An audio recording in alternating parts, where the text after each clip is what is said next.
Ya, muy bien. Este, con todos, buenas noches. Eh, bueno, estamos dando inicio a las clases, sincrónicas, ¿no? En la cual el día de hoy nos ha tocado hacer el tema de fisiología respiratoria. Bueno, empezar diciendo que las funciones que tiene el aparato respiratorio es importantísimo, ¿no? Existen dos tipos de respiraciones, una respiración que es celular y una respiración interna y otra respiración que es una respiración externa. La respiración interna tiene consigo utilizar la energía, ¿no? Utilizar la energía de la glucosa, ya sea por el mecanismo de la citólisis, ¿no? Y posteriormente el ciclo a nivel mitocondrial, el ciclo de Krebs, tratando de formar, en este caso NAD, FAB, eh, parte del residuo es el agua y también el CO2. Este CO2 posteriormente tiene que ser eliminado casi en un 80% con el pulmón y 20% por el riñón. Pero la función cardinal que tiene el pulmón es eliminar este CO2, el desecho de la respiración celular interna y captar el oxígeno del medio ambiente que justamente se va a utilizar en la respiración interna a nivel del ciclo de Krebs, ¿no? Que es a nivel de la presencia del oxígeno. Entonces, una de las funciones importantísimas que tiene el pulmón es el intercambio gaseoso, ¿no? Existe otro tipo de funciones, como es la función metabólica, sintetizar, en este caso, inmunoglobulinas, sintetizar, en este caso, renina, son aminoácidos, son sustancias y sintetizar la surfactante, ¿no? Que ayuda, que estabiliza el alveolo. Entonces, tiene una función metabólica también el pulmón, tiene una función de mantener el equilibrio ácido-básico. Gracias a la ecuación de Hesse-Balch, en la cual el hidrogenión más este bicarbonato, el CO2 más el agua, gracias a la anhidrasa carbónica, forma el ácido carbónico. Este ácido carbónico, gracias a la anhidrasa carbón, forma hidrogenión. Y esta presencia del hidrogenión en el medio interno, gracias a la ecuación logarítmica, es donde uno encuentra el pH sanguíneo. A su vez también tiene una función gracias a la vía aérea, ¿no? En este caso de la laringe, que de alguna manera interviene en la fonación, que es una forma a través de esta viene el lenguaje y una forma de comunicarnos, y a su vez también tiene la función de defensa.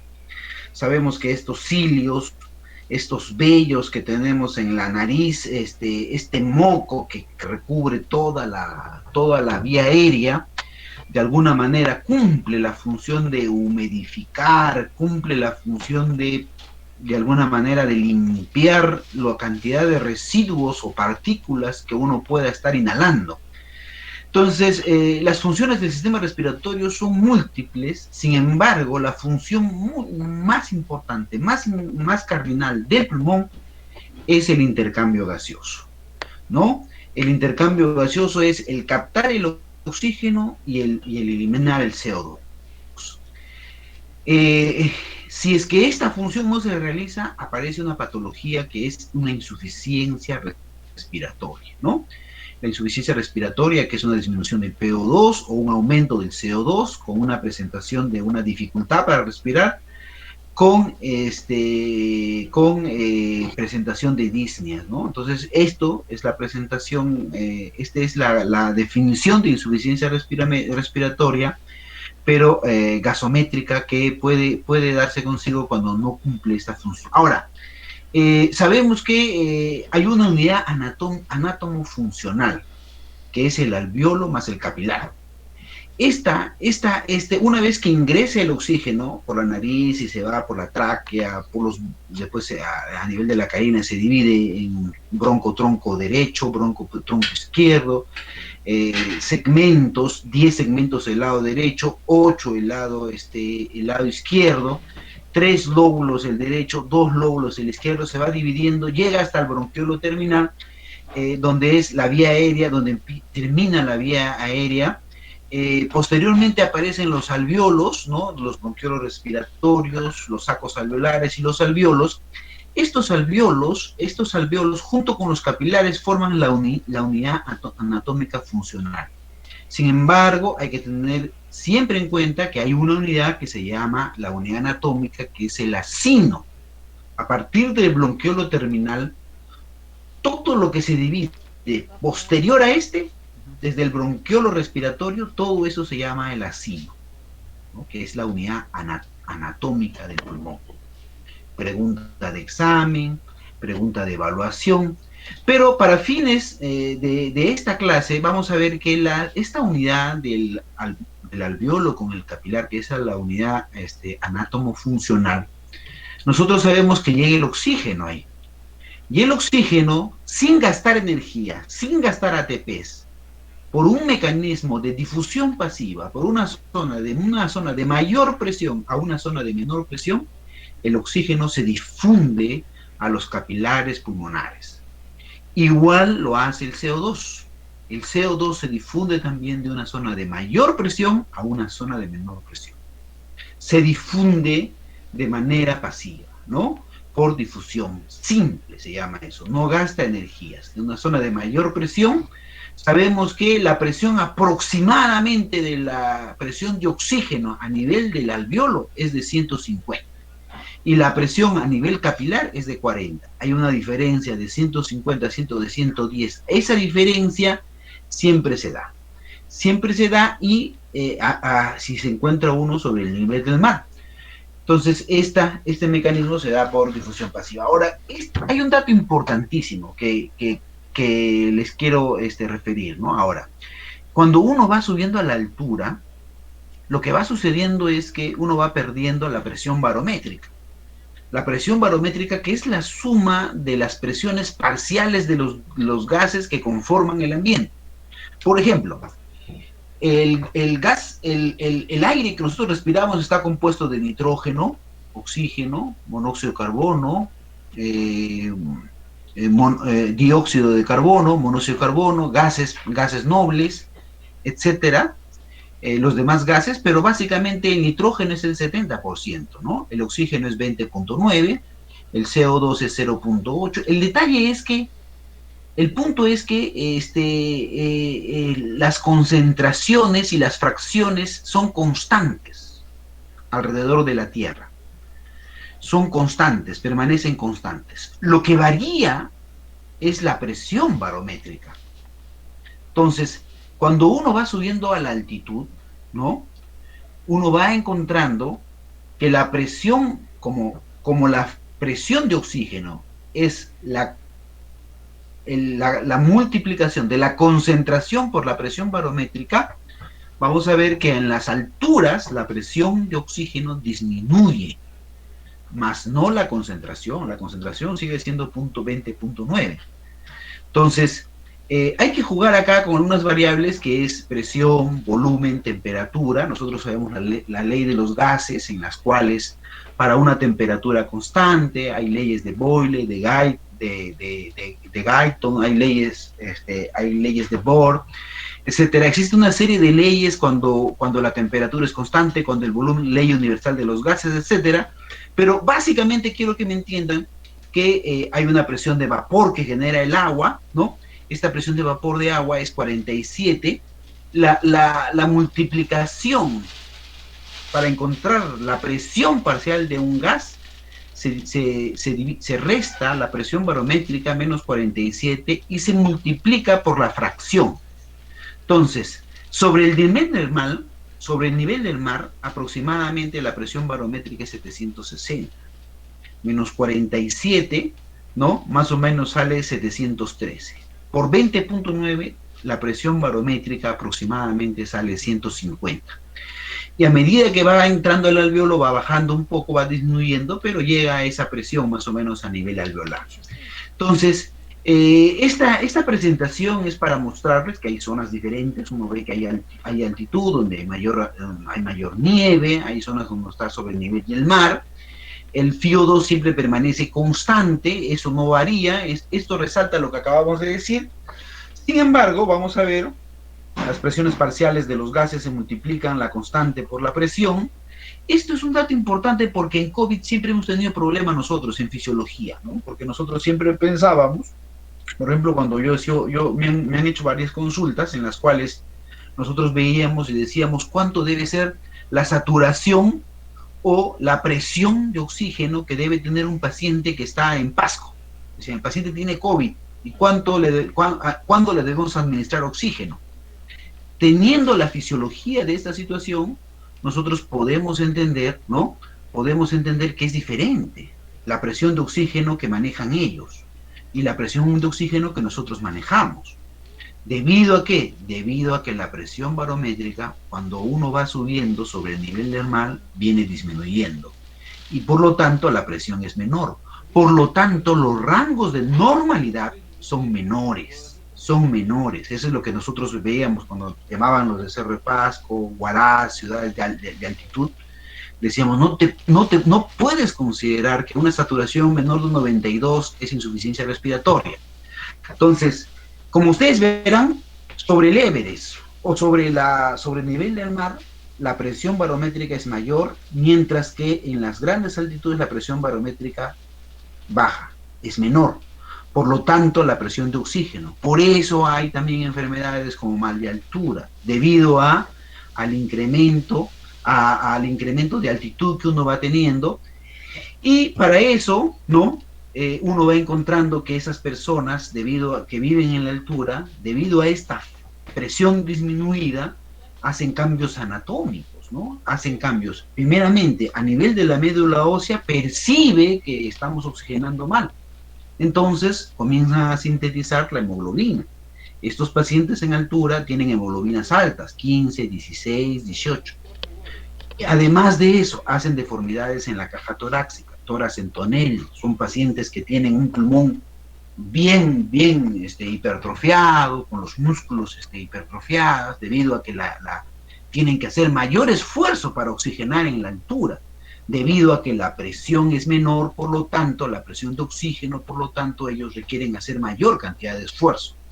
Entonces, hay que recordar que la presión de un gas para un determinado punto es la presión barométrica menos la presión de vapor por la fracción, que esa es la fracción, normalmente es 20.9, para el nitrógeno será 70, y uno encuentra la presión del gas en ese determinado punto. Hay que tener en cuenta que también existe otro tipo de variables, ¿no? Como la temperatura, que hacen cambiar esta situación, esas definiciones. Ahora, este es un dato muy importante, miren, esto de acá, ¿no? ¿Cómo va a variar en función de la altura? Miren. A 100.000 metros, a 8.000 metros, a 6.000 metros, a 4.000 metros, a 2.000 metros. ¿Cuánto es la presión atmosférica? Vemos que para presiones de la 0, sobre 760, a 1.000 metros va bajando ya, 664, a 2.000 metros, 602, a 4.000 metros 498, a 6.000 metros 425, va bajando la presión atmosférica. Por lo tanto, también vamos a ver, a pesar de que el FiO2 permanece constante, miren cómo va la presión inspiratoria de oxígeno. 159, ¿no? La presión inspiratoria de oxígeno cuando es sobre el nivel del mar. O sea, ahorita si estaríamos en el nivel del mar estaríamos en 159, pero a medida que vamos aumentando de altitud, miren cómo la presión inspiratoria de oxígeno viene disminuyendo. Por lo tanto, la presión alveolar también viene disminuyendo. Mira, 104, 85, 79, 56, 70. La presión del alveolo, ¿no? Viene disminuyendo. Entonces, ¿es importante tener esto en cuenta? ¿Es importante tener esto en cuenta? Claro que sí, porque esto es de manera normal. Por ejemplo, en ciudades que están sobre los 4.000 metros, es normal encontrar que la presión inspiratoria de oxígeno es 104 y no es 159, y que la presión alveolar llega a 56, por lo tanto los pacientes van a tener alteraciones en su caja torácica, poliglobulia, pulmones enfisematosos, tratando de compensar esa deficiencia de presión que existe. Entonces, Hay que tener bien en claro eso, por eso es que nosotros cuando bajamos el punto de corte para administrar oxígeno aproximadamente a 87 a 86, así para decir, ¿sabe qué? Ya requiere oxígeno, y no 92 como antes considerábamos, ¿no? En este grupo de pacientes que están en la altura. Entonces, sabiendo esto, hay que tener bien en cuenta que sobre el nivel del mar siempre consideramos cero la presión, y vamos a tener en cuenta esto de la difusión. Una vez que el aire ingresa, ¿no? El aire ingresa en la unidad anatómica y en este caso funcional, el capilar, se da un mecanismo de difusión. Hemos dicho que esta difusión es pasiva, es de una zona de mayor presión a una zona de menor presión. Ese será el movimiento de gases, ¿no? Eso se da, pero en una membrana alveolo capilar. Una membrana alveolo capilar que es muy, muy, muy pequeña, 0.3 micras. Un alveolo mide aproximadamente 0.33 milímetros. Un capilar mide 10 milímetros. Un glóbulo rojo mide 8 milímetros. Por ese capilar tiene que pasar de manera apilada, como haciendo fila india, pasan los glóbulos rojos. Y al alveolo, de ese diámetro de 0.33 pequeños, llegan los gases, ¿no? Entonces se da un paso del gas de una membrana alveolo capilar, pero bien discreta. Repito, 0.33 micras. Entonces se da un mecanismo de difusión. Esta barrera de difusión, ya bueno, esto ya lo he referido, tiene que ver también con esta difusión, tiene que ver con la ley de Fick. Esta ley de Fick está asociado a que se va a difundir el gas de una zona, va a estar relacionado de manera directamente proporcional con el área que tiene. Es decir, si una persona tiene un solo pulmón, el derecho, versus otra persona que tiene dos pulmones, ¿dónde se va a difundir más? En aquel persona que tiene dos pulmones. O sea, el área influye. Es algo maravilloso que nosotros tenemos en el organismo, porque en un tamaño de 30 centímetros del órgano del pulmón, en este caso los dos pulmones, podemos generar de 50 a 100 metros cuadrados de área de difusión. De 50 a 100 metros cuadrados, o sea, una cancha de voleibol y de tenis enterita tenemos área de difusión. Esto tiene ciertas características. ¿Por qué se da esto? ¿Por qué tanta área? Pero la difusión tiene que ver con el área. Es evidente que si una persona está neumonectomizada, va a difundir menos. Tiene que ver también con la diferencia de presiones. Si hay mayor diferencia de presiones, el gas se va a difundir con mayor cantidad. Si la diferencia es 100 versus otra que tiene 10, lógico que se va a difundir en aquel que tiene 100.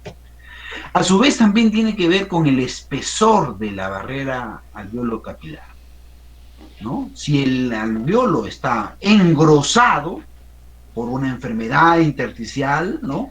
Esas enfermedades se llaman enfermedades pulmonares intersticiales difusas. Por lo tanto, el gas se va a demorar en difundir de una zona a otra, porque tiene inversamente proporcional al espesor. Se difunde menos si está más ancho. Si está menos corto, se difunde más. Entonces, tiene que ver con esas variables. Además de eso, también hay otra serie de variables que hay que ver con la coeficiente de difusión del gas, que es la propiedad intrínseca que tiene ese gas de pasar de una zona aérea a una zona líquida. Entonces, esas propiedades intrínsecas. Tiene que ver también con la ley de Graham. La ley de Graham tiene que ver con que el gas se difunde con mayor rapidez en función de 1 a la inversa la raíz cuadrada del peso molecular. Esta capacidad de difusión que tienen los gases ya se ha estudiado, y de manera normal se dice que es de 25 mililitros por minuto por milímetros de mercurio. Ese es lo normal. Nosotros en las entidades respiratorias que nosotros realizamos, medimos esta prueba a través de un DELCO, difusión pulmonar, de difusión, L de inglés pulmonar, y CO, porque es el gas trazador que utilizamos es el monóxido de carbono. Entonces, a través de esta prueba utilizamos que es aproximadamente 25 el valor normal. Hasta 23, 24 puede ser de manera normal. Pero la difusión es un hecho que se da. Y de acuerdo a la ley de Fick, depende de este grupo de variables que hemos dicho, ¿no? Depende de la propiedad intrínseca que tiene el gas, depende de la ley de Graham, depende de la presión, de la diferencia de presiones, depende del área, depende también del espesor que tenga esta membrana alveolar capilar. Entonces, mira, esta es la distancia de aproximadamente que tiene que recorrer los gases, ya sea de ingresa o ya sea de salida. Desde el moco, ¿no? Desde el moco, el citogel, el sol que tiene, hasta las células alveolares, neumocito 1, neumocito 2, los macrófagos que están ahí, la membrana basal del intersticio, el pared capilar endotelio, el plasma, el pared del eritrocito y gases sanguíneos. Esto aproximadamente es pequeñita, ¿no? Es 0.3 micras, es lo que mide, menos de 1, 0.3 micras, específicamente 0.3. Entonces, esta es la membrana, cómo atraviesa, ¿no? El epitelio alveolar, la surfactante, el endotelio capilar, la membrana basal, ¿no? Y hasta llegar al glóbulo rojo que, como he dicho, aparece ahí apilada, ¿no? Entonces, esta es la distancia que tiene que recorrer: surfactante, epitelio alveolar, membrana basal intersticial, endotelio capilar, membrana basal, el plasma, membrana del glóbulo rojo. Esta barrera es delgada, como hemos dicho, muy delgada. Bueno, es extensa, de 50 a 100 metros cuadrados. Acá otra vez referimos que esta distancia es 0.3, es de 50 a 100 metros cuadrados, es extensa. Bueno, esto esperemos que quede esto. Aproximadamente un pulmón tiene de 300 a 500 millones de alveolos. De 300 a 500 millones de alveolos, con un diámetro de 0.33 milímetros, repetimos otra vez, con aproximadamente con volumen de 4 o 5 litros, ¿no? ¿Por qué? ¿Por qué en 30 centímetros, cómo es posible tener tanta extensa superficie? Esto se debe a una, también pregunta de examen, a que los alveolos tienen una forma poliédrica, entonces te da más lados para que genere mayor cantidad de área. No es que algunos ponen, es esférica. Si fuera esférica sería menor. La forma que tiene el diámetro es una característica poliédrica. Te da más lados, más área. Pues si le das más área, si le das más lados, más área. Aproximadamente son de 300 a 500 millones de área y su diámetro, ¿no?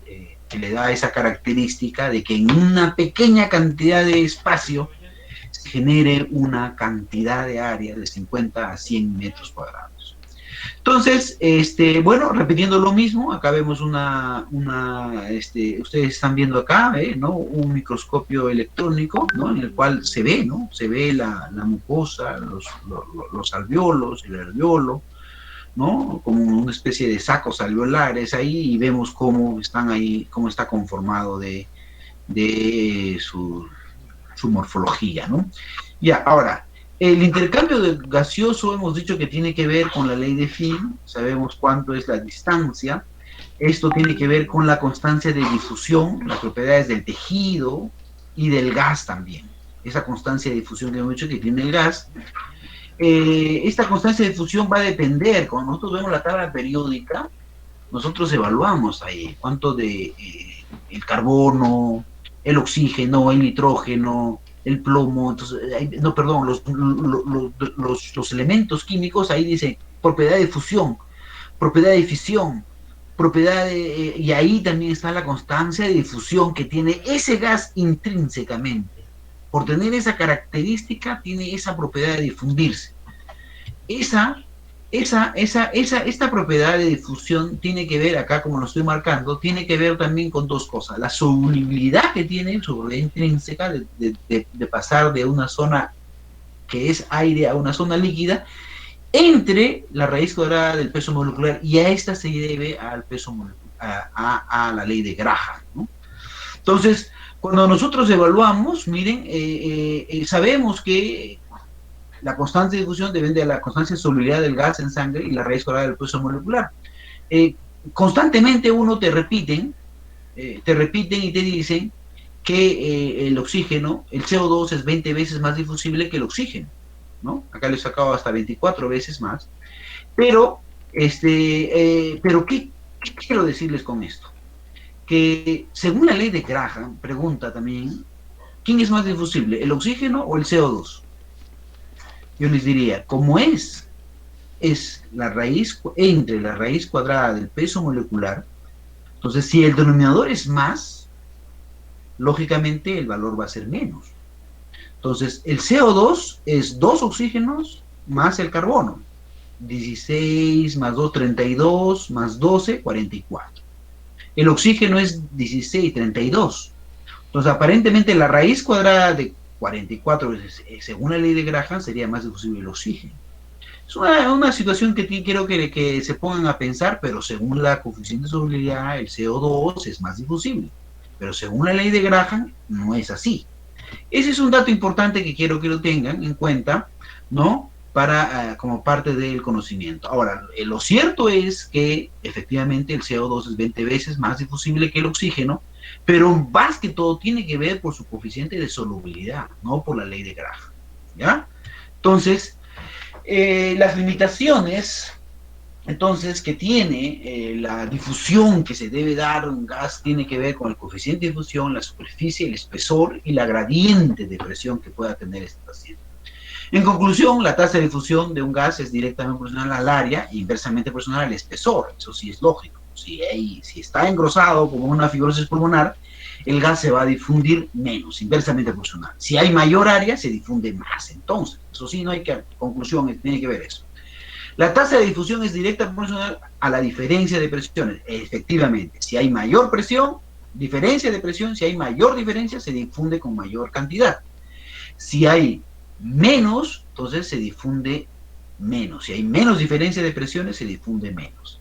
La tasa de difusión es directamente proporcional a la solubilidad del gas en los tejidos e inversamente proporcional a la raíz cuadrada del peso molecular. Es la ley de Graham. Es importantísimo esta conclusión que estamos llegando en la evaluación de la difusión. En la evaluación de la difusión. Entonces, sí, efectivamente, se da esta situación. Ahora, el intercambio gaseoso, los capilares aproximadamente pulmonares contienen 70 mililitros de sangre. La superficie alveolar es de 40% por superficie corporal, aproximadamente 70 metros cuadrados.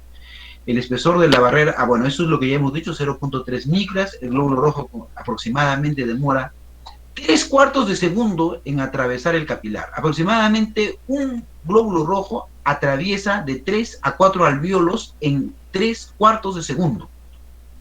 ¿Ya? La hemoglobina del glóbulo rojo se satura en la cuarta parte.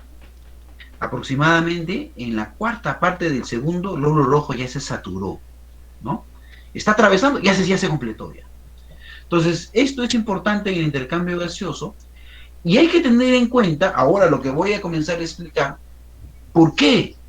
¿Por qué nosotros los neumólogos utilizamos como gas trazador el monóxido de carbono? ¿Por qué? ¿Por qué no el oxígeno? ¿Por qué no el nitrógeno? ¿Por qué no el helio? ¿Por qué no el dióxido de oxígeno, el monóxido o el dióxido de oxígeno, el CO2? Entonces, existen gases que dependen de la difusión y existen gases que dependen de la perfusión. Entonces, esa es la razón por la que hemos escogido el monóxido de carbono como gas trazador para evaluar la difusión de una persona. O sea, para medir si tu capacidad de difusión está alterada, nosotros utilizamos al monóxido de carbono. ¿Por qué? Porque su capacidad de difundirse por la barrera hematogaseosa depende más que de la perfusión, de la difusión. Entonces, en base a los datos anteriores, vemos que aproximadamente un glóbulo rojo demora 3/4 de segundos. Y en los 3/4 de segundos, en la cuarta del segundo, ya se saturó el glóbulo rojo, ¿no? Así pasa. Entonces, bueno, el transporte de oxígeno, 1 gramo de hemoglobina transporta 1.34 mililitros de oxígeno, 15 gramos entonces transportará 20 mililitros de oxígeno.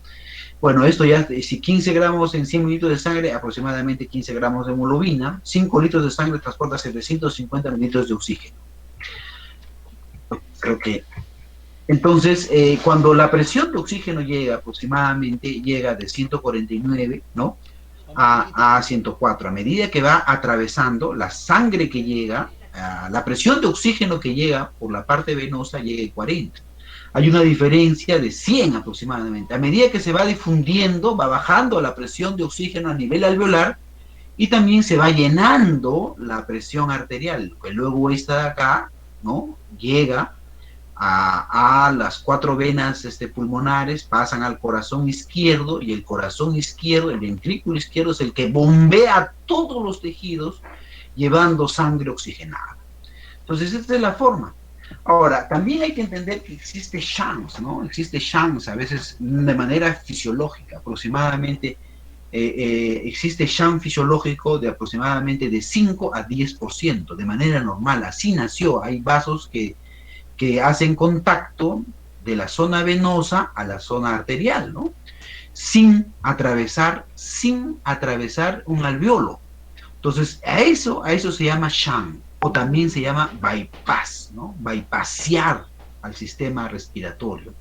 De manera normal, como les digo, hay shunt del 5 al 10%. No hay que confundir con los shunts anatómicos. Los shunts anatómicos que nosotros tenemos, por ejemplo, es persistencia de un ductus, persistencia de un agujero oval, la presencia de un ductus, un CIA, un CIB, también la circulación el corazón, también puede ser, se comporta como un shunt anatómico. Pero hay que tener en cuenta esta situación de que existe shunt en los pulmones también de manera normal, de aproximadamente un 5 o 10%. Hay que tener en cuenta esto, ¿no? Entonces, la saturación a niveles 95, encima de 92, dependiendo de la altura, como hemos dicho, y de 95 en la parte venosa. Bueno, la presión, en cambio del CO2 es diferente, ¿no? La presión, sabemos que nosotros consumimos, en este caso, oxígeno y glucosa, y eliminamos agua y CO2. Entonces, este CO2 luego tiene que ser eliminado, ya sea en forma de bicarbonato o en forma de molécula también, y en forma de molécula lo eliminamos por los pulmones en un 80%, ¿no?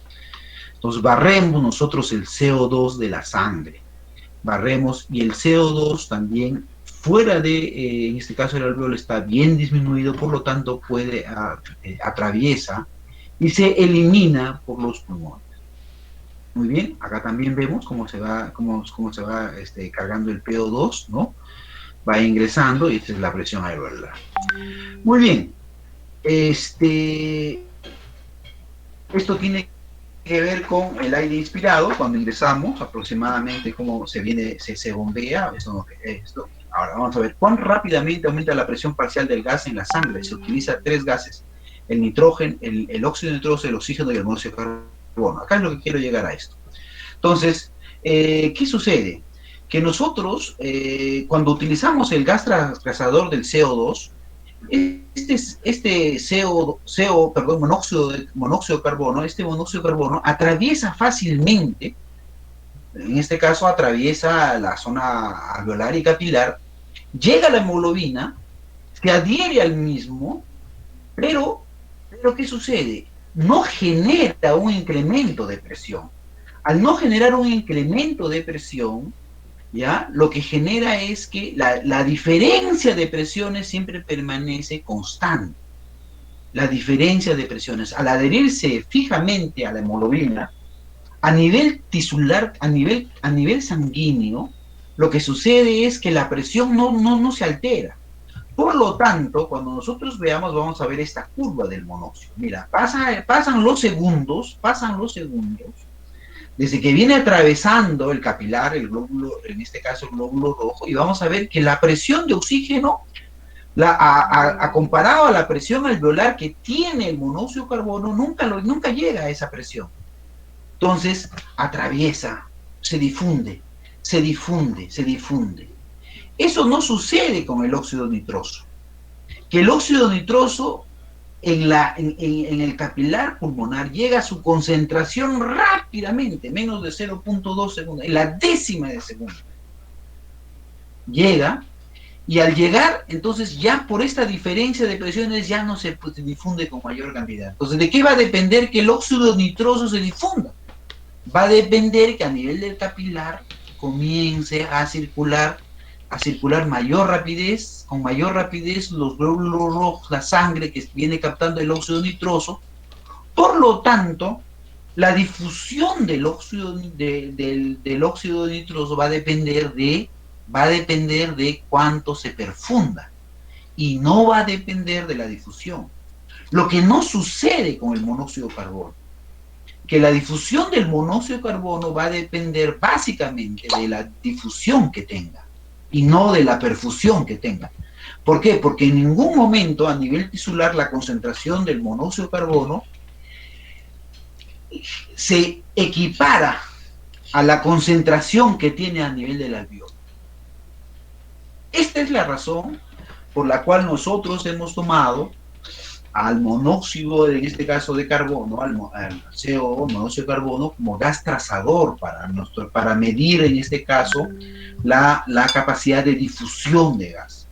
¿Qué pasa con el oxígeno? El oxígeno, de manera normal también, como hemos dicho, en la cuarta parte de segundo, en la cuarta parte del segundo, ya se saturó, ya completó, ya captó el oxígeno. Y por lo tanto, ¿de qué va a depender que ingrese más oxígeno? De manera normal. ¿De qué va a depender? Va a depender de cuánto bombee el capilar para que salga este oxígeno saturado y llegue otra hemoglobina, o llega otra sangre, o otro plasma que no tenga mucha concentración tisular o mucha concentración dentro del capilar de oxígeno, de tal manera que la gradiente permanezca, que el gas se difunda. Entonces, esto es lo que sucede con el oxígeno. Y el oxígeno no es un gas trazador para evaluar qué capacidad de difusión tiene una persona. Cuando una persona está anormal, por ejemplo, tiene una fibrosis pulmonar, también sucede lo mismo. Un dato importantísimo también hay que tener en cuenta, que el oxígeno ya llega con 40 de presión. Llega con 40 de presión. Y acá hay 104, 110, 100. Dependiendo de la altura, como hemos dicho, ¿no? La presión alveolar va variando en función de la altura también. Entonces, como llega con 40, ya llega de más. En cambio, el monóxido de carbono, como no es parte de nuestro nutriente, de nuestro desecho, no tiene una concentración capilar. Por lo tanto, bien difícil que llegue a una concentración alveolar. Porque de eso depende de la capacidad de difusión. La capacidad de difusión, como hemos dicho, depende de la área, depende del espesor, depende del coeficiente de solubilidad que tiene el gas, depende también de qué más hemos dicho, también depende de las propiedades intrínsecas que tiene el gas, y en este caso el oxígeno empieza ya con una presión basal alta, fácil de llegar a su concentración alveolar. Entonces, estas cosas hay que tener en cuenta para entender por qué nosotros utilizamos el monóxido de carbono como gas trazador, por qué se llama DELCO, nuestra prueba. Nosotros realizamos esta prueba sobre todo a las personas que tienen enfermedad pulmonar intersticial difusa, Nosotros les solicitamos el DELCO porque el DELCO es una prueba muy, muy sensible para encontrar enfermedad intersticial. Hemos dicho que el valor normal del DELCO es 25, 23 a 25. Cuando una persona sospechamos de fibrosis, esta prueba es muy sensible para identificar a estas personas, a medir el DELCO. Nosotros lo hacemos con una respiración única, ¿no? Le pedimos que el paciente respire, bote todo el aire, bota todo el aire de su pulmón, y luego con un equipo bombeamos con el monóxido de carbono, le hacemos, toma aire, y retenga el aire, y lo retiene ahí, y luego eliminamos. Ese es el método del DELCO, el método de respiración única. Le hacemos respirar normal, le pedimos que la persona bote todo el aire, todo hasta llegar hasta llegar al volumen residual que tiene en sus pulmones, y luego nosotros lo bombeamos el monóxido de carbono. Y ahí lo retiene, 1, 2, 3, 4. Sabemos qué concentración ha bombeado y también al final le pedimos expulse. Después de 10 segundos de haber retenido el aire ahí, nosotros verificamos al final cuánto expulsa, medimos la concentración del ingreso y de la salida y hacemos una diferencia. Y esa diferencia nos dice qué capacidad de delco tiene esa persona, del monóxido de carbono que se ha difundido. Porque esa diferencia, vamos a suponer, así les digo, no un ejemplo, ¿no? Porque no, claro, esto no lo tengo. Vamos a suponer, que sucede un ejemplo, ¿ya? Vamos a suponer que ha ingresado el delco en una concentración de 100, sale con 20, hay una diferencia de 80. Se consumió 80, ingresó 100. Cuando el paciente botó el aire, capté que había 20, entonces 80 se ha difundido, su capacidad es 80.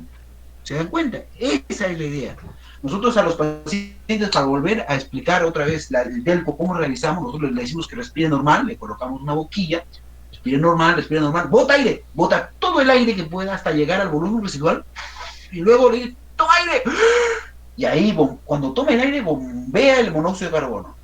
Y una vez que ha bombeado el monóxido de carbono ahí dentro, le tenemos que retenga el aire, 1, 2, contamos 10, hasta 10 segundos, y luego bota el aire. Ese botado de aire nosotros, con unas curvas cromatográficas, medimos cuánto de monóxido hay, monóxido de carbono. Y nosotros evaluamos, en función del bombeo con la salida, cuánto se ha difundido. A esa prueba se llama delco. Esa prueba es muy sensible para saber si hay alguna persona que tenga fibrosis, EPID, enfermedad pulmonar intersticial difusa. Es lo primero que se altera. Tomográficamente puede estar normal, pero el delco ya puede estar disminuido en una persona. Entonces, esa prueba nosotros medimos y eso es lo que sucede en nuestro organismo de manera fisiológica. Entonces, cuando hicimos la prueba en este caso, óxido nitroso, ¿no? Vimos que esta de acá se adhería rápidamente a la hemoglobina, ¿no?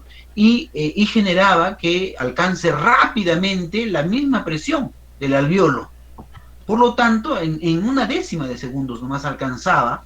Por lo tanto, la curva era evidente, la curva era rápida, al toque llegaba la concentración, por lo tanto no dependía de la difusión, sino dependía de qué tanto haces recorrer este líquido que ya se saturó de este gas, para poder evaluar cuánto se está transfiriendo, cuánto se está difundiendo, difusión estamos hablando. Entonces, lo mismo sucedió con el oxígeno, como hemos dicho, el oxígeno también. El problema del oxígeno ya llega con una presión, de 40, y acá la presión está en 100, 110, 105, dependiendo de la altura, alveolarmente sobre el nivel normal es 150, y acá es 100, 110, ¿no? Entonces, ya llega con 40, ya, entonces ahí rápidamente va a llegar a su valor. Aproximadamente en cuarto de segundo la hemoglobina ya se saturó. En el tercio de los 3/4 del recorrido del segundo ya se saturó el glóbulo rojo. Entonces lo mismo sucede, al menos que esté anormal, y ahí recién sí va a demorar un poco más, ¿no? Al menos que tenga una enfermedad anormal, el oxígeno podría ser, al menos tendría que estar muy mal para recién utilizar el oxígeno como gas trazador. Sin embargo, de esas dos cosas hicieron que nosotros no utilicemos al oxígeno ni al nitrógeno como gases trazadores, ¿no? Sino utilicemos en este caso, al monóxido de carbono, porque tienen limitaciones con la perfusión, mientras que nosotros utilizamos el monóxido porque depende mucho de la difusión más que de la perfusión. Este es el equipo que mide cuánto de monóxido de carbono, por eso se llama delco, difusión pulmonar del monóxido de carbono, ¿no? Se le coloca acá al paciente, la boca del paciente, se le exige que haga en determinados momentos, se bombea el gas, y luego tiene acá el software la capacidad por dilución o por cromatográficamente mide cuánto de monóxido se ha consumido y por lo tanto por una diferencia sabe que cuánto se ha difundido. ¿Ya? Bueno, y continuando, esta es la unidad anatómica del pulmón, lo que estamos diciendo, unidad anatómica funcional. Desde que aparece el bronquiolo respiratorio, todo lo que sea, distalmente, hasta llegar a la pleura, todo eso se llama el acino, que es la porción distal del bronquiolo terminal, ¿no? Ahí es donde se realiza, ya desde ahí se llama, la unidad anatómica se llama el acino. Bueno, vamos a empezar con de manera general las vías aéreas, se van ramificando, se van estrechando, dicotómicamente se viene dividiendo, existen zonas de conducción, todo el aire que ingresa al organismo, ¿no? Hasta el bronquiolo terminal se llama espacio muerto anatómico. Y hay un espacio muerto también que se llama fisiológico. El espacio muerto anatómico está conformado por el aire que ingresa desde la nariz hasta el bronquiolo respiratorio, hasta el bronquiolo terminal, ¿no? Y después del bronquiolo empieza el bronquiolo respiratorio, ese no. Si hay alguna determinada área de aire que ingresa al bronquiolo respiratorio, a los sacos alveolares, y no hace hematosis, no hace intercambio, es un espacio muerto alveolar, o sea, tiene la capacidad de hacer intercambio gaseoso, pero por X motivos no lo hace.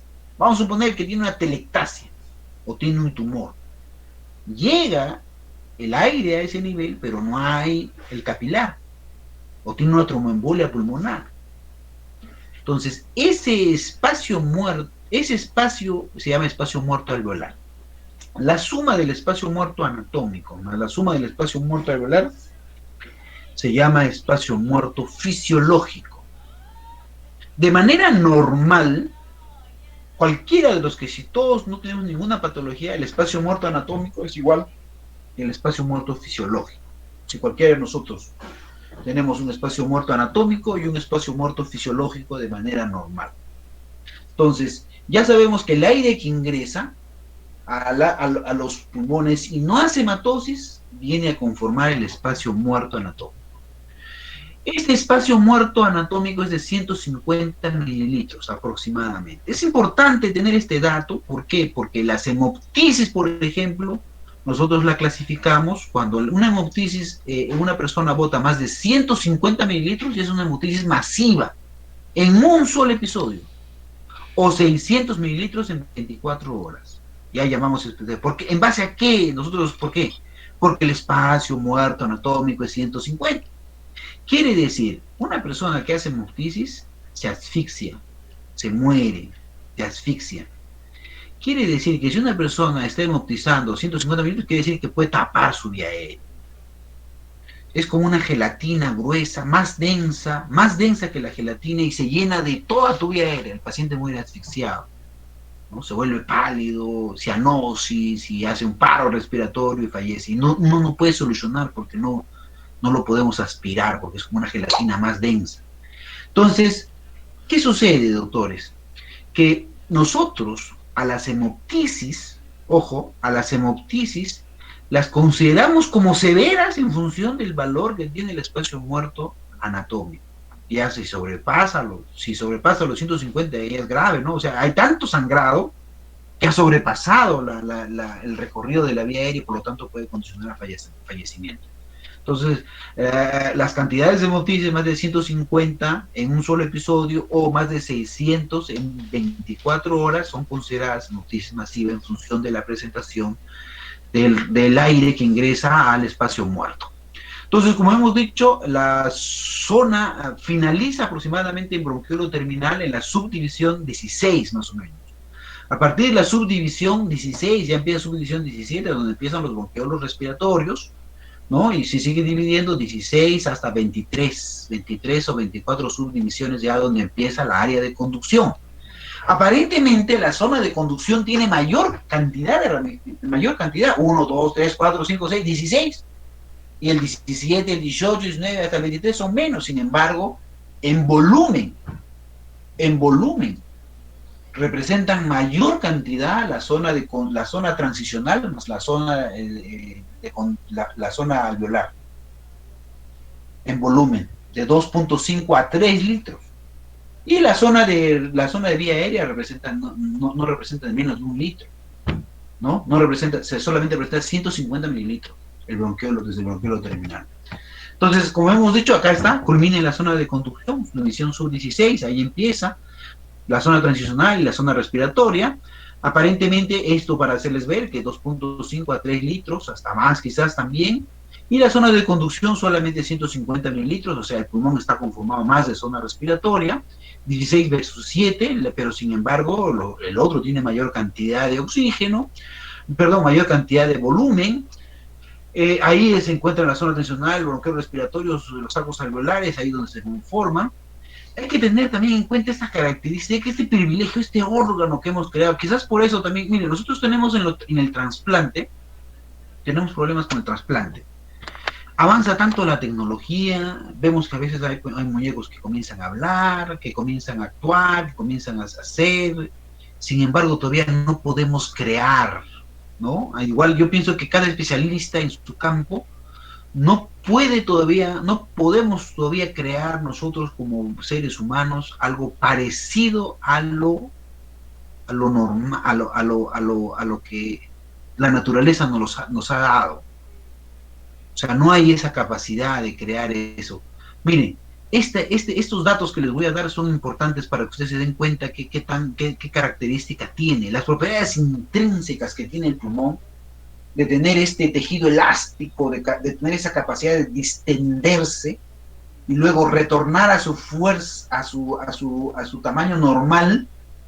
Distensión tiene que ver con el tejido elástico que está constituido de su anatomía, que está constituido de su histología, de su forma que tiene, de su componente de tejido elástico y probablemente el menos contenido de colágeno que debe tener, el tipo de colágeno que debe tener, pero se distiende y retorna a su tamaño normal, que tiene que ver con la retracción elástica y la elasticidad que tiene el pulmón. Compliance y elasticidad. Compliance y elasticidad. Las dos cosas son inversas, ¿no? La capacidad de distenderse y retornar a su tamaño original. Distenderse y volver a su tamaño original. Miren, aproximadamente se necesita 3 centímetros de agua, 3 centímetros de agua nada más, para que ingrese 500 mililitros de aire. Escuchen, 3 centímetros en una jeringa, metas agüita, 3 centímetros, y esa fuerza que genera esos 3 centímetros de agua, esa fuerza que te puede estar agarrándote acá en el dedito, esa es la fuerza que requiere para hacer ingresar 500 mililitros. Una cosa maravillosa que no podemos crear. Sin embargo, para poder inflar 500 mililitros, necesitamos un globo, necesitamos 30 centímetros de agua.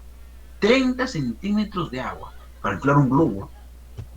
Igual, para generar un flujo de aire de 1 litro por segundo, 1 litro por segundo, necesitamos 2 centímetros de agua. Y si tú quieres generar ese litro por segundo chupando un sorbete de agua, 1 litro por segundo, tienes que generar 500 centímetros de agua. ¿Se dan cuenta lo maravilloso que es este pulmón? Por eso le digo que cuando nosotros trabajamos en trasplante, es imposible que nosotros lleguemos a crear, ahora por lo menos yo lo veo imposible, no sé cuántos años pasarán, en vista que nuestro principal problema que nosotros tenemos, los neumólogos, es que no podemos conseguir órganos. No podemos conseguir, podemos hacer trasplante, el Hospital Almenara hace trasplante a los pacientes terminales, fibróticos, pero no tenemos esa capacidad de crear algo así parecido, que con pocas presiones generemos flujos altos y con pocas presiones generemos un volumen de 500 mililitros que distienda sin generar mucha presión. Entonces, esas propiedades no tenemos.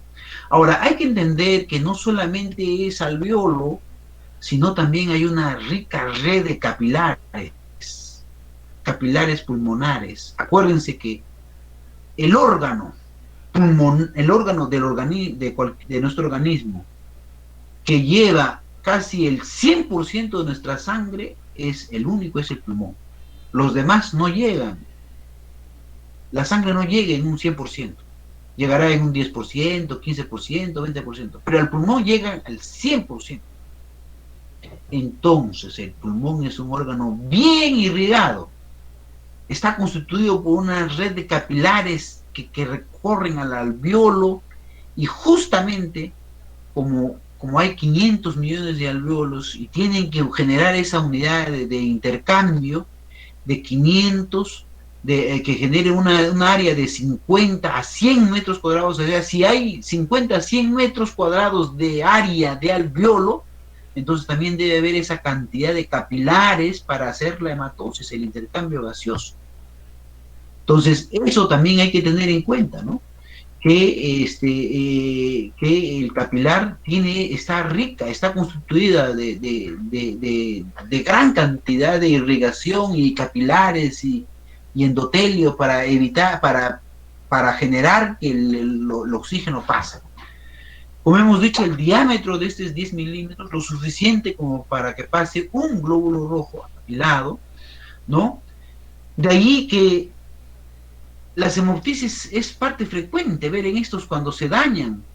De ahí que cuando se comienza a distender el capilar, cuando se comienza a distender porque existe una presión hidrostática, ¿se acuerdan la ley de Starling? ¿No? Cuando presión hidrostática, menos presión oncótica, presión intersticial, ya sea porque existe una falla cardíaca, insuficiencia renal, una hepatopatía, una superhidratación, ¿no?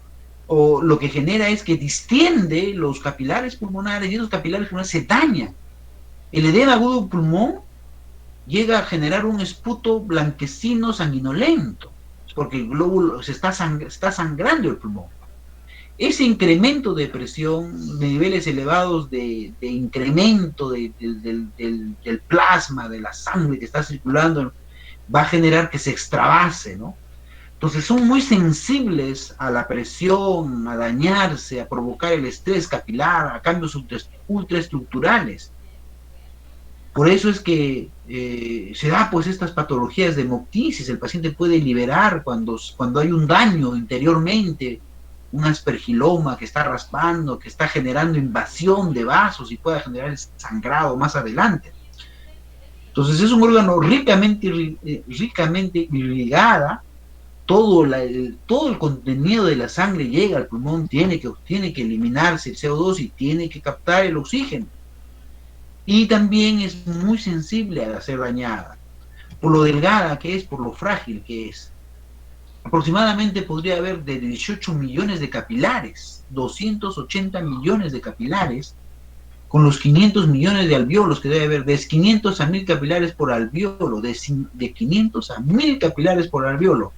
Es una cosa maravillosa, pero hay que tener en cuenta también esto, que la presión aproximadamente de la sistémica, todos sabemos que es 120 sobre 80. Uno mide la sistólica en 120 y la diastólica en 80. Esa es la manera normal. Pero cuando uno mide la presión de la arteria pulmonar, o sea, esa presión de 120-80 es del corazón izquierdo. El corazón izquierdo bombea sangre a todos los tejidos. El corazón derecho bombea sangre a un solo órgano, que es el pulmón. Entonces toda la sangre va al pulmón. Aparentemente el pulmón es un órgano de mucho volumen, de alto flujo, a diferencia de otros órganos. Es un órgano de alto flujo. Sin embargo, tiene bajas presiones. Es una cuestión que hay que darse cuenta, ¿no? La presión del ventrículo, aproximadamente la presión es de 25 a 8, una media de 20, y su flujo es alto, porque no hemos dicho que no hay ningún órgano que tenga tanto flujo. Toda la sangre va a 6 litros. 6 litros con presiones bajas, ¿no? Porque eso es lo que tiene el pulmón, tiene presiones bajas, 25 su sistólica y su diastólica 8, aproximadamente una media de 20. mientras que la presión de la circulación izquierda, 120/80. Probablemente tengo una media de 100. Entonces hay una diferencia grosera entre las dos circulaciones. Entonces eso genera, ¿cuánta presión genera para llegar a un flujo de 6 litros por minuto? Miren acá. Creo que mis presentaciones se han cambiado, no sé cómo, pero algunas salen una y otras salen acá. Pero vamos a continuar. Aproximadamente, ¿para cuántas presiones requiere para llegar a un flujo de 6 litros por minuto? Miren, ¿eh? Aproximadamente, si quiero meter por un tubo, 120. Para generar ese 6 litros por minuto, 20 centímetros de agua. Esa es la presión que yo requiero para los capilares. Miren esa cosa importantísima que tienen los capilares, ¿eh? ¿Cuánta presión requiere un globo? ¿No? Un globo para generar 6 litros por minuto, 120 centímetros de agua, para generar ese flujo de 6 litros por minuto. Pues yo digo que va a ser bien difícil de que nosotros creemos algo parecido, en vista que el trasplante es una situación que nosotros buscamos órganos para ayudar a las personas, pero no hay gente que quiera dar. Y de repente, si nosotros diseñáramos una situación de querer crear un órgano de ese tipo, va a ser bien difícil de que podamos creer con esas características que tiene el alveolo y el capilar. Aproximadamente en 3/4 de segundo pasa un glóbulo rojo, atraviesa de 3 a 4 alveolitos, de 3 a 4 alveolos, atraviesa en 3/4 de segundo. Muy bien, ahí hemos acabado lo que es difusión y vamos a empezar lo que es ventilación. Una vez que nosotros ingresamos, el aire ingresa a nuestro organismo, bueno, antes primero debía empezar ventilación y luego medir de difusión, pero así lo he diseñado. Una vez que ingresa el aire, nosotros tenemos, ustedes cuando han llevado fisiología en segundo año, han visto este equipo que se llama el espirómetro, ¿no? En el cual nosotros le pedimos a la persona que tome aire, respire normal, toma aire, inspira, expira, inspira, expira, toma el aire, todo el aire que puedas, toma el aire que puedas, bota todo el aire, bota todo, y ahí hasta que hayas botado todo, y lo que quede ahí es el volumen residual, y otra vez respira normal, volumen de aire corriente. Entonces, cuando uno ve el espirómetro, cuando nosotros respiramos de manera normal, ¿no? Nosotros hacemos unos volúmenes, volumen de aire corriente, volumen de reserva expiratoria, volumen de reserva expiratoria, volumen residual. La suma de los volúmenes te dan capacidades, capacidad residual funcional, capacidad vital, capacidad inspiratoria, capacidad pulmonar total. Entonces es lo que nosotros medimos. El espirómetro es un principal equipo cuando nosotros medimos la función respiratoria. Eso es lo que hace, eso es lo que vemos en fisiología. Nosotros respiramos y hacemos volumen de aire corriente.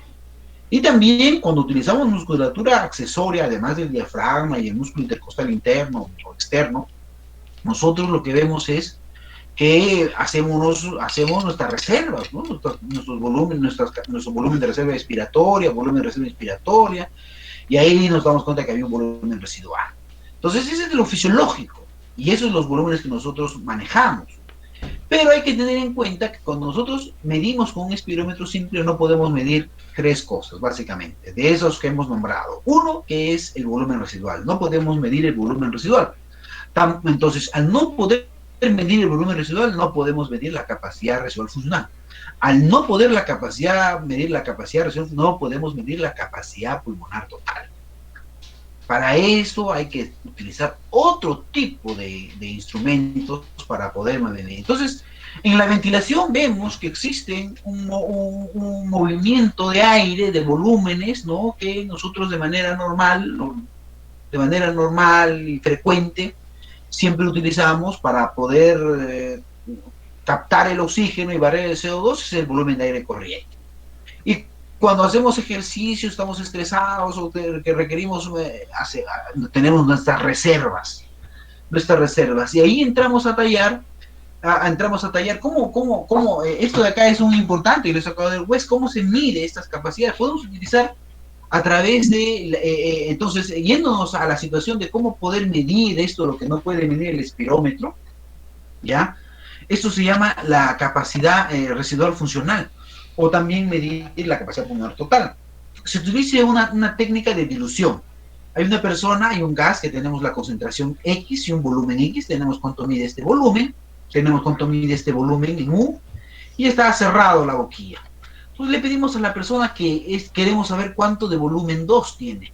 Entonces simplemente lo abrimos y el gas se difunde, generando una concentración muy parecida aquí, aquí, aquí y acá, porque el gas se difunde, buscando dónde, si le habla el cerebro se difunde, la concentración baja comparado con esta, pero nosotros queremos saber cuánto es.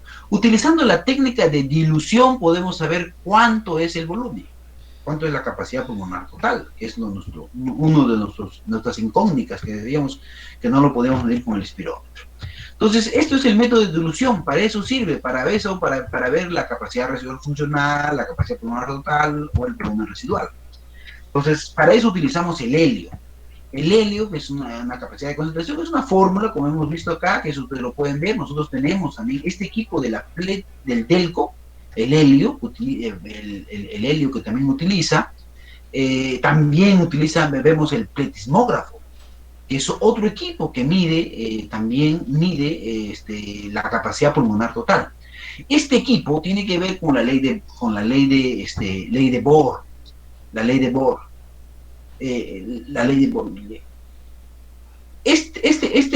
Esta ley de Bohr refiere que la presión multiplicado por el volumen son constantes para una temperatura constante. Si tenemos un ambiente que tiene una temperatura adecuada y sabemos la cabina cuánto mide de presión tiene y sabemos cuánto de volumen puede tener esta cabina, entonces yo digo, la presión de la cabina por el volumen de la cabina debe ser igual a la presión de la boquilla multiplicado por el volumen del paciente que tiene el pulmón.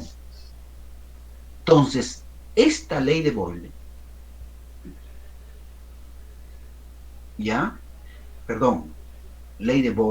esta ley de Bohr mide de alguna manera, con la multiplicación de presión por volumen, por presión de volumen uno puede calcular, esto es como una cabina, ¿no? Puede calcular cuánto es el pulmón, cuánto tiene de volumen pulmonar. Estos son los dos métodos, la pletismografía con el método de dilución de helio, que se puede calcular cuánto volumen tiene una persona. Estos son las dos maneras. Como les he dicho acá, la presión por el volumen son constantes, y acá sabemos cuánto de presión tiene y queremos saber cuánto de volumen tiene. Entonces, de manera así general, nosotros según la ley de Boyle, nosotros podemos saber cuánto de volumen tiene. Entonces, esto es una técnica que nosotros tenemos el equipo del pletismógrafo, para eso podemos medir con los volúmenes que no mide el espirómetro. Entonces, ¿quién mide mejor? El método de dilución, que es el método de los dos podemos hacerlo, ¿eh? Con el método del Delco se puede saber cuánto de capacidad pulmonar tiene una persona o cuánto de volumen tiene esa persona, y con el pletismógrafo también se puede saber los dos. Hay otra técnica que se llama la platismografía. Se toma la tomografía del paciente y el software que tiene la computadora, así han visto ustedes cómo hacen reconstrucción de cara de los cráneos. Y ahí dicen, así fue Simón Bolívar, así ha sido Santa Rosa. Le toman una tomografía al cráneo y reconstruyen la cara. Igual también, le toman la tomografía al pulmón, y hay software tridimensionalmente cómo reconstruyen el pulmón y te indica qué volumen es. Tienen muy buena correlación. El software nosotros lo tenemos en la almenada. Entonces, hay formas para medir la capacidad pulmonar total, son tres: el método de dilución, la pletismografía y la platismografía. Casi las tres cosas podrían medir la capacidad pulmonar total de un paciente. Entonces, el problema es que cuando el pulmón es quístico, tiene lesiones quísticas, tiene bulas, es mejor la pletismografía que el método de dilución. Cuando el pulmón está enfisematoso, es mejor realizar con pletismografía. Cuando tiene ese tipo de lesiones, mide mejor. Ahora, para poder encontrar, es importante tener la ventilación del paciente, la ventilación total, la ventilación minuto, que es la multiplicación del volumen de aire corriente por la frecuencia respiratoria. Esa es la ventilación total que ya sabemos cuánto debe ser normal. Aproximadamente una persona respira de 12 a 20 su frecuencia respiratoria y el volumen de aire corriente es 500. Entonces una persona normal podría respirar 7500. Pero nosotros sabemos que cuando hacemos ejercicio, cuando corremos, nuestra frecuencia respiratoria puede incrementarse hasta 30. Y cuando comenzamos a utilizar musculatura accesoria, o sea, tenemos reserva, volumen de reserva respiratoria, volumen de reserva inspiratoria, entonces podemos tomar oxígeno de ahí. Y nuestra ventilación se puede incrementar hasta 40, ¿no? Mililitros por minuto. Entonces, a ese ritmo podemos llegar. Cuando se incrementa la frecuencia, se incrementan los volúmenes, pues uno puede llegar a una ventilación total. O sea, tenemos harta capacidad residual funcional, alto volumen de reserva. Pero esa es la ventilación total. Pero lo que nos interesa a nosotros es la ventilación alveolar.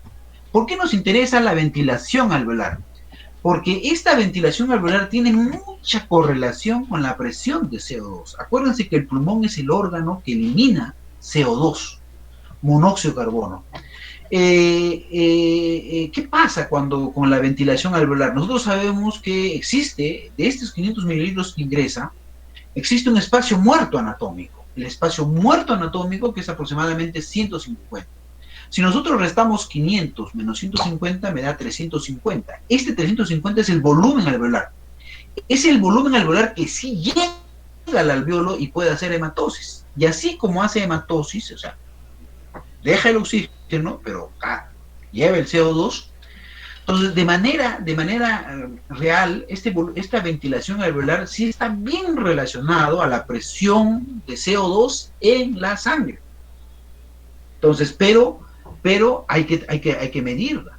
Porque si el paciente tiene, en este caso, está haciendo atrapamiento aéreo, hiperinsuflaciones, con el caso del EPOC, del asma, que son pacientes que retienen aire, porque su problema es la expiración, o sea, están reteniendo aire, no pueden hacer un mecanismo de inspiración y expiración normal. Ustedes saben que la relación en el tiempo IE es de 1 a 2 de manera normal. El tiempo inspiratorio puede demorar 1 segundo y el tiempo expiratorio puede demorar 2 segundos. Esa es de manera normal, fisiológica. Si ustedes se dan cuenta que respiramos 12 veces por minuto, y nosotros queremos calcular cuánto es el intervalo IE, dividiríamos 60 entre 12, saldría 5 segundos, que es un intervalo IE. Si el intervalo, si 1 vale o 2 vale el inspiratorio, o sea, 1, 2, 1, 2. Entonces, 3 segundos debería ser el expiratorio, 1, 2, 3 y lo bota. O sea, 5 segundos sería si uno respirara 12 por minuto, ¿no? Ese parámetro de relación IE siempre tiene que mantenerse. Pero cuando un paciente está con el asma, con el EPOC, entonces un paciente que le cuesta botar el aire, ¿por qué? Porque está cerrado la vía aérea. Entonces esta persona que tiene la vía aérea cerrada, entonces tiene una expiración prolongada para poder, le cuesta botar. Le cuesta. Entonces, ¿qué pasa? Retiene aire. Y por lo tanto, la ventilación alveolar disminuye. La ventilación alveolar disminuye. ¿Por qué? Porque está reteniendo aire. Entonces, y por lo tanto el paciente, si esto sigue empeorando, el paciente retiene más CO2 en sangre, porque no tiene la ventilación alveolar necesaria para botar el CO2. Entonces se ha visto que la ventilación alveolar es importantísima, no solamente para administrar oxígeno, sino también para su capacidad de eliminar el CO2. Y el CO2, como les he dicho, el CO2 tiene problemas. Cuando se comienza a elevar el CO2, ¿no? Comienza a levantar el pH, hace una acidosis respiratoria. Este CO2 puede atravesar fácilmente la barrera hematoencefálica, generar un edema cerebral. Más adelante esto puede un enclavamiento cerebral y puede generar hasta muerte cerebral debido a que generó una parada a nivel del tronco por el edema que se estaba generando, ¿no? Entonces, hay que tener en cuenta esta situación para poder tener una. Entonces, la ventilación es importante, pero más que la ventilación total, la ventilación alveolar. La ventilación alveolar y la ventilación alveolar hay que saberla medir también. Es difícil de determinar, pero una manera es midiendo el volumen del espacio muerto, calcular su ventilación y luego restarlo por la ventilación total. Entonces, en este gráfico, por ejemplo, yo muestro, ¿no? 500 mililitros aproximadamente, ventilación total 7.500 mililitros por minuto. El espacio muerto 150, su frecuencia hemos dicho que puede ser de 12 a 20 por minuto. El aire alveolar es 300 mililitros y la ventilación alveolar es, en este caso, si es así, 5.250, ¿no? Este es el flujo sanguíneo. Ahora, hay formas para medir el espacio muerto anatómico y hay el espacio muerto fisiológico, ¿no? Habíamos dicho que el espacio muerto anatómico es el espacio que el aire que ingresa a toda la vía aérea y no hace hematosis, mientras que el espacio muerto fisiológico es la suma del espacio muerto anatómico más la suma del espacio muerto alveolar. Ese es el fisiológico. El espacio muerto fisiológico es la suma del espacio muerto anatómico más el espacio muerto alveolar. El método para medir es el método Fowler.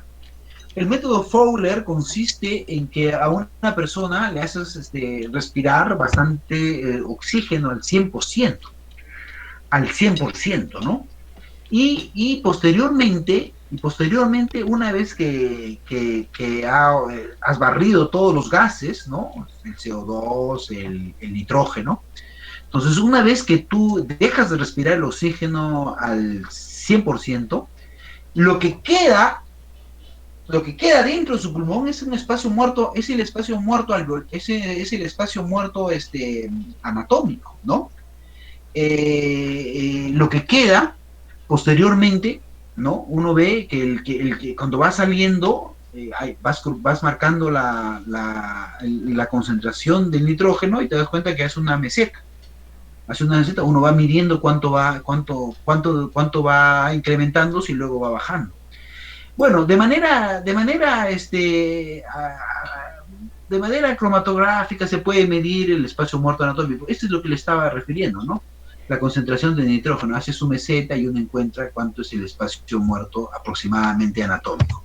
Entonces, hay el método Bohr para medir el espacio muerto fisiológico también, casi no es muy utilizado, no es muy de manera práctica, casi no medimos esto. La verdad que es difícil saber cuándo es la ventilación alveolar, cuánto es el espacio muerto fisiológico, cuánto es el espacio muerto más que queda en estas fórmulas, pero casi no le encontramos utilidad. El método Fowler, entonces, un espacio muerto anatómico, y el espacio muerto fisiológico, el método Bohr. Lo importante acá hay que tener en cuenta que, al igual que también que la percusión, existen regiones que no tienen la misma ventilación. Quizás, no sé si más adelante, esta es la que quiero mostrarles. Miren, se inhaló a una persona con xenón 133 y se identificó que las zonas del ápice ventilaban más volumen que las bases, ¿no? Las zonas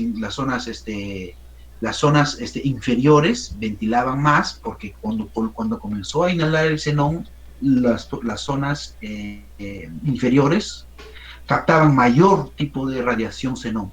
Entonces se llegó a la conclusión que cuando uno ventila, las bases ventilan más que en este caso que las zonas superiores.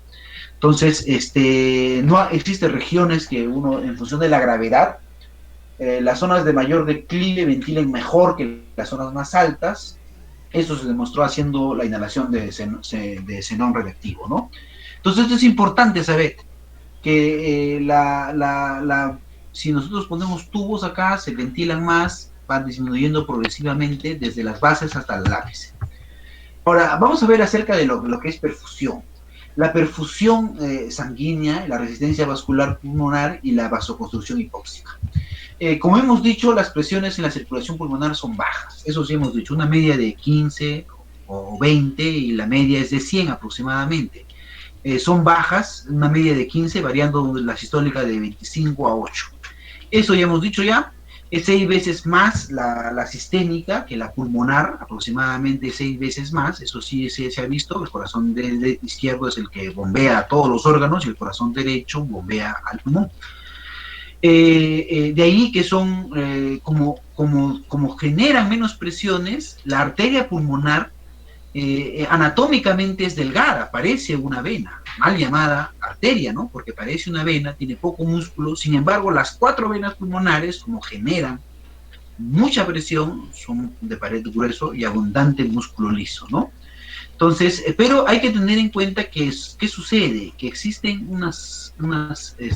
dependiendo de la gravedad, nos vamos a dar cuenta que existen diferentes tipos de presión. Y estos diferentes tipos de presiones, nosotros las llamamos zonas pulmonares, zonas de West, ¿no? En las cuales vamos a ver que hay determinadas zonas que se colapsan aproximadamente. Sabemos que el corazón está a esta altura y por lo tanto tiene que hacer mayor esfuerzo, el corazón en este que me refiero al corazón derecho, el que lleva el que retorna toda la sangre, la vena cava superior, vena cava inferior. Ahora, este corazón con bajas presiones que tiene el ventrículo, hemos dicho que tienen pocas presiones, tiene que bombear sangre hasta arriba y tiene que bombear sangre para abajo. Entonces, como está acá, sufre para bombear a esta zona de ápice. Entonces, estas zonas de ápice tienen presiones arteriales, presión venosa, presión alveolar. En esta zona vamos a ver que la presión alveolar es mayor que la presión arterial y mayor que la presión venosa. En esta zona vamos a encontrar que existe un colapso a este nivel.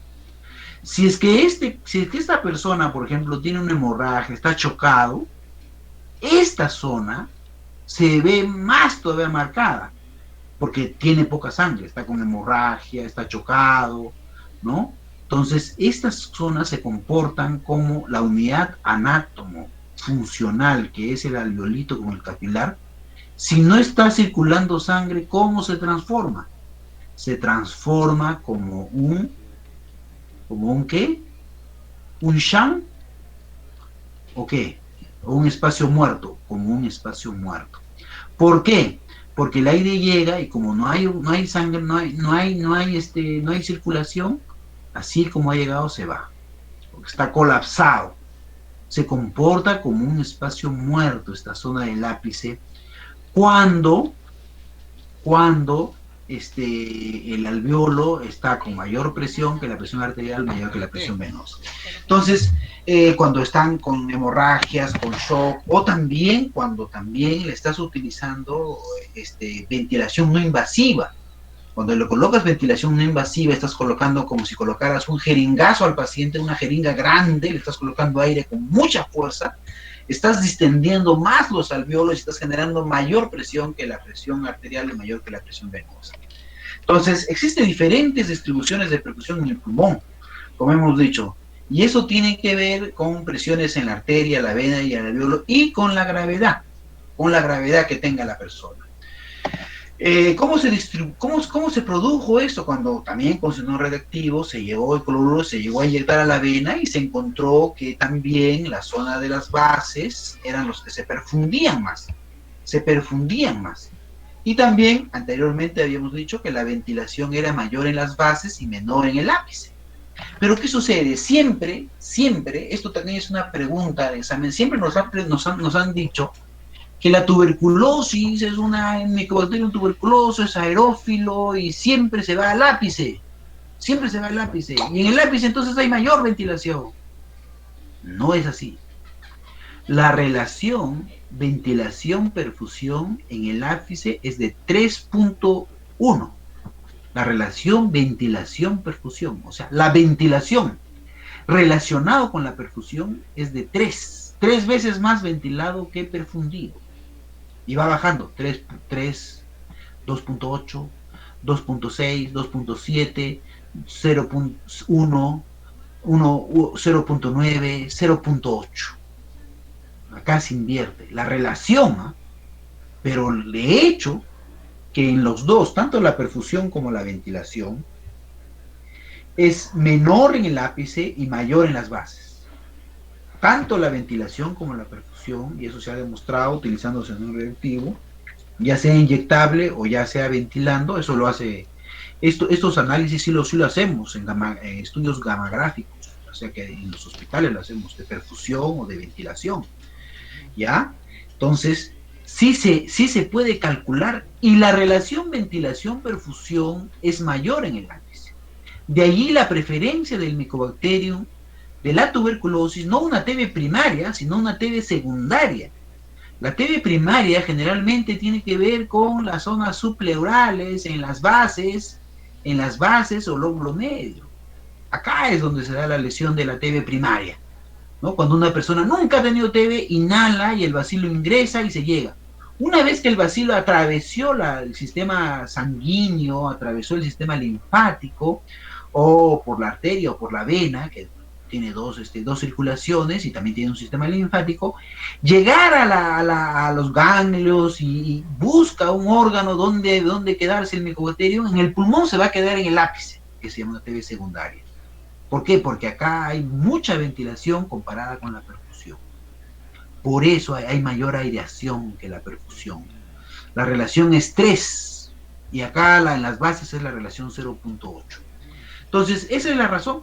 ¿Cómo se puede explicar las diferentes zonas de distribución del flujo, la diferencia de presiones hidrostáticas dentro de los vasos? Esa es la razón por la que alrededor de 30 o 23 centímetros de agua tiene en 30 centímetros de altitud que tiene el pulmón, 30 centímetros que tiene, esa es la diferencia, alrededor hay de 30 a 23 centímetros de diferencia. Esta diferencia es muy considerable para un sistema que tiene bajas presiones. Hemos dicho que los pulmones tienen bajas presiones, altos flujos. Y una diferencia de 1 o 2 para presiones bajas es altísima. Entonces hay una diferencia de 30 a 23 centímetros de agua en esos 30 centímetros. Entonces eso genera diferentes zonas. La zona 1 de West, que es donde la presión alveolar es mayor que la presión arterial y mayor que la presión venosa. La zona 2 de West, donde la presión arterial es mayor que la presión alveolar y mayor que la presión venosa. La zona 3, donde la presión arterial es mayor que la presión venosa y la presión venosa mayor que la presión alveolar. Y en esta zona es donde está el vaso más distendido. Y ahí el alveolo está más colapsado, porque la presión arterial es mayor que la presión alveolar. Por lo tanto, los alveolos están más disminuidos, entre comillas. Acá la relación es la de la ventilación y la perfusión es de 0.8, 0.6, 0.6. O sea, de ventilación 0 y de perfusión 6, algo así. Acá está bien bajo. Entonces, acá estas zonas se comportan como shunt. La sangre así como llega se va. No hay muchos alveolitos bien distendidos que me puedan dar oxígeno, yo les pueda dar CO2, entonces me paso de frente. Acá me comporto como un espacio muerto y acá me comporto como un shunt. Así se transforman, así son los cambios fisiológicos del pulmón cuando está uno en gravedad y cuando debido a que el corazón anatómicamente está en esta posición y tengo que bombear con dificultad esta zona. Entonces se dan las zonas de West 1, zona de West 2, zona de West 3, debido a la gravedad, debido a la distancia al corazón, debido al bombeo. Entonces así están los flujos sanguíneos en ese nivel. Así es como se transforma. También hay que entender que cuando una persona se pone en posición, acá estoy hablando, ¿no?, de la hemorragia, cuando está en ventilación interna, cuando está chocado, las zonas 1 de West se pueden comportar como espacio muerto. Ahora, esta de acá tiene que ver, y lo mismo sucede, la zona West 1 sería acá, la zona West 2, la zona West cuando está el paciente, cuando está en decúbito, ¿no? Entonces, otra cosa que hay que entender es la resistencia vascular pulmonar. La resistencia vascular pulmonar tiene que ver con la presión de ingreso, con la presión de aire y el flujo sanguíneo. Hemos dicho que las presiones sistémicas son altísimas, sin embargo las presiones pulmonares es bajísima, 10, y el flujo sanguíneo es alto, 6. Entonces la resistencia vascular es baja, ¿no? Sin embargo, pequeños cambios en la resistencia pueden generar grandes lesiones en la pulmonar.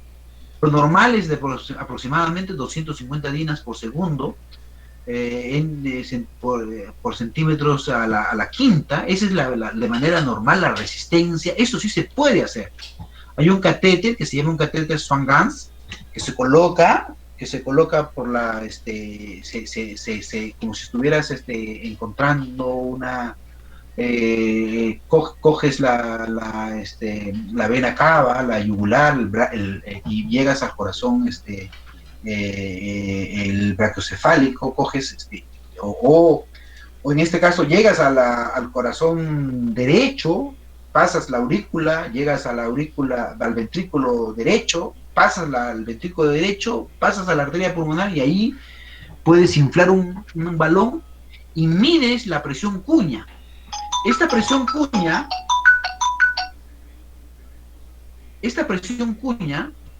nosotros la medimos, nosotros podemos evaluar cuánto de presión tiene cuánto de presión pulmonar tiene el paciente, y podemos saber cuánto. Normalmente es baja, menos de 20 es la presión que debe tener una persona.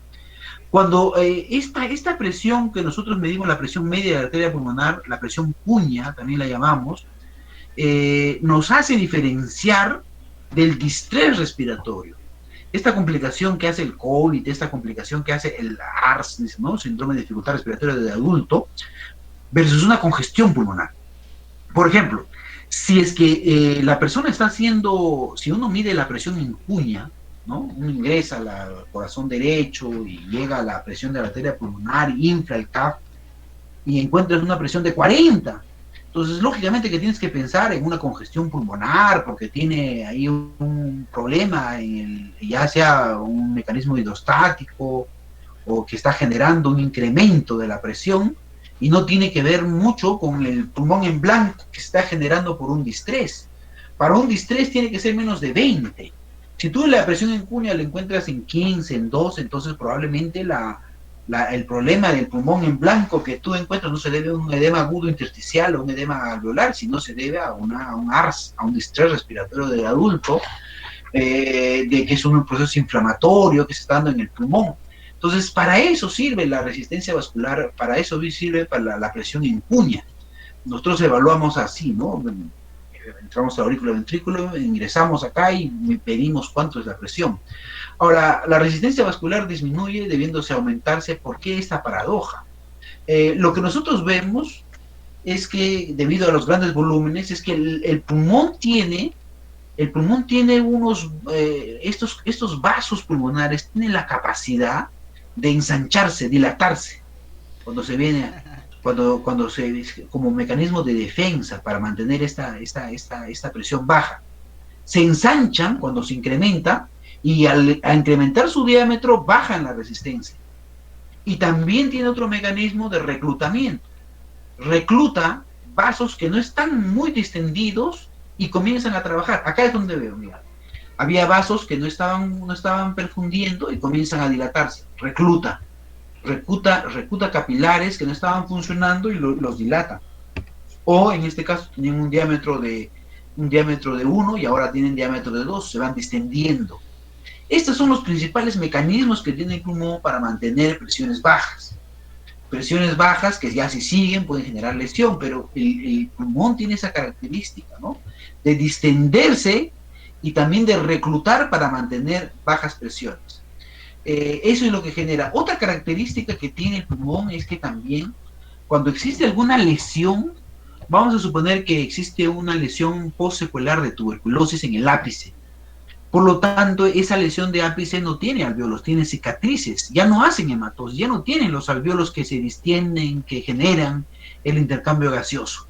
Entonces, lo que hace el pulmón, como encuentra que esta zona del ápice del pulmón tiene una lesión secular y la presión alveolar no es muy buena, lo que hace es redistribuye la sangre a otros lugares, ¿no?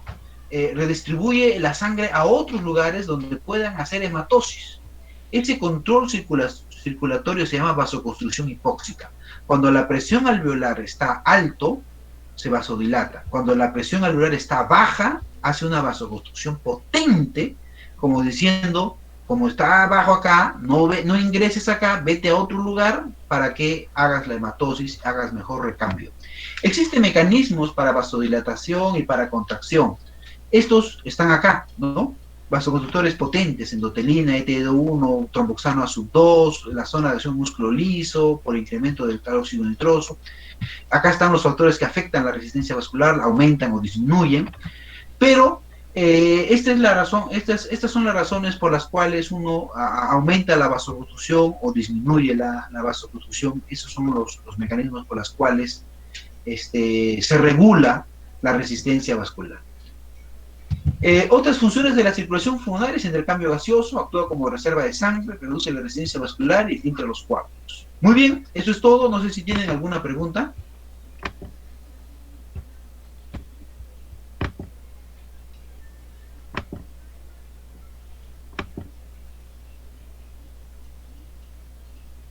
¿Aló? ¿Hola?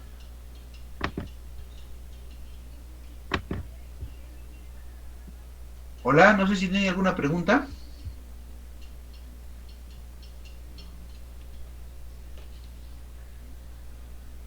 ¿Aló?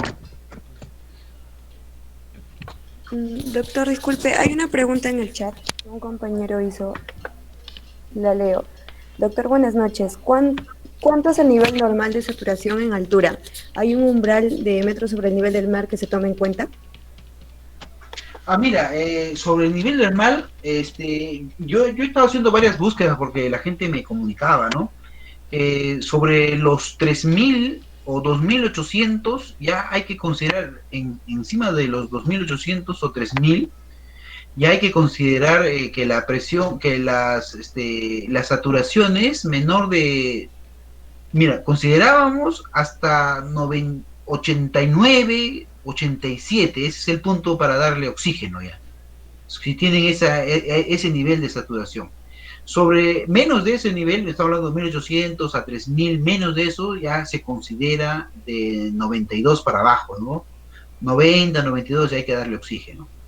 87, 88 hasta quizás por ahí hasta 87, 88 ya hay que darle oxígeno encima de los 3000. No hay mucha claridad en eso, no hay muchos trabajos de investigación sobre esto, pero hay trabajos publicados, ¿no? Que hablan de que cuánto les debe dar varía, como les digo, bastante la altura, y ahí los cambios fisiológicos hemos visto ahorita en la clase, ¿no? Cómo hay variaciones. ¿Habrá otra pregunta?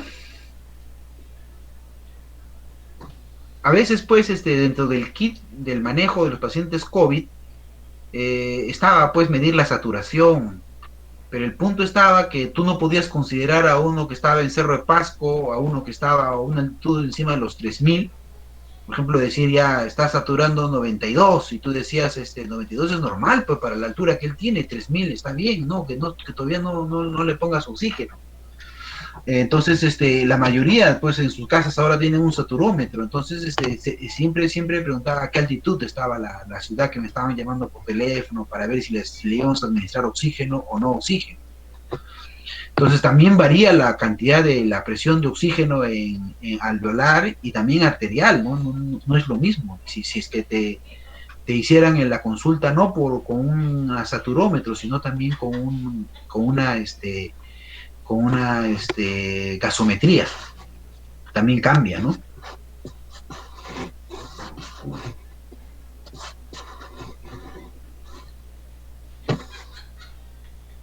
¿Hay otra pregunta? ¿Hay otra pregunta? No, doctor. Quizá alguno de los compañeros que quiera hacer otra pregunta, chicos. Por ahora no hay ninguna más, doctor. Bueno, ya pues, entonces finalizaremos. ¿Cómo les están yendo ahora a ustedes? Con respecto a las clases, hasta ahora creo que no ha habido ningún inconveniente más que lo del el acceso a las grabaciones, ¿no, doctor? Que no Sí, hoy día lo voy a visto. regularizar. Hoy día le quise colocar, es que tengo que meterles a una plataforma o subirlos a YouTube y colocarlos como conectarlos nomás así para que ingresen, ¿no? porque no hay otra forma, pesan bastante. Voy a tratar de solucionar. El acceso a la grabación es el problema, ¿no? Ya. Muy bien, no habiendo preguntas, damos por finalizado, ¿no? Está bien, doctor. Eso sería todo. Ya Buenas está bien. noches. Muchas Ya, gracias. buenas noches. Hasta luego. Hasta luego. Chicos, ya voy a tener que comer. Ya. Chicos, voy a llamar lista, por favor.